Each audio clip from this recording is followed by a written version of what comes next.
Welcome back to guide live show. సబ్జెక్ట్లోకి వెళ్లే ముందు ఒక కాలర్ తో మాట్లాడదామండి. హలో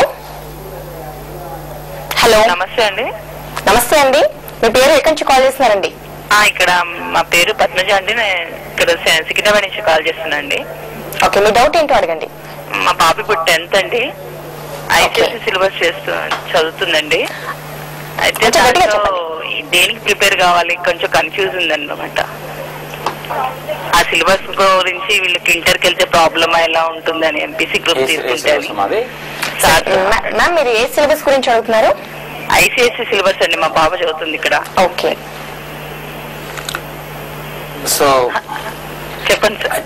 యాక్చువల్గా సిబిఎస్ఈ, ఐసిఎస్సి, ఎస్ఎస్సి సిలబస్ లో ఈ 3 సిలబస్ లా కంపేర్ చేస్తే కనుక ఐసిఎస్సి సిలబస్ లో ఫిజిక్స్, కెమిస్ట్రీ చాలా చాలా బాగుంటాయి యాక్చువల్గా. And also ICSE syllabus motto కూడా ఏంటి అంటే బుక్ లోంచే కాకుండా టీచర్కి ఎంత కెపాసిటీ ఉంటే అంత సబ్జెక్ట్ వాళ్ళకి డెవలప్ చేయొచ్చు అనమాట.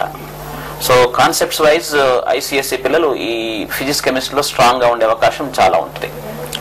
తర్వాత మ్యాథ్స్ లో కూడా ఏంటి అంటే ఒక వాడుకలో ఉన్న ఫీలింగ్ ఏంటంటే మ్యాథ్స్ వాళ్ళకి సరిగా రాదు అని.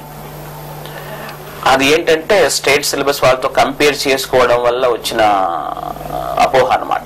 కానీ వాళ్ళు తర్వాత మ్యాథ్స్ అనే ఎగ్జామ్స్ ప్రతి చోట ఫేస్ చేయాల్సి వస్తుంది కాబట్టి ఈ స్టేట్ సిలబస్ లో ఉన్న మ్యాథ్స్ సపరేట్ గా నేర్చుకోవడం చేస్తే గనక సిబిఎస్ఈ, ఎస్ఎస్సి పిల్లల కంటే కూడా వీళ్ళు ఎక్కువ చేసే అవకాశం ముందు ఉంటుంది.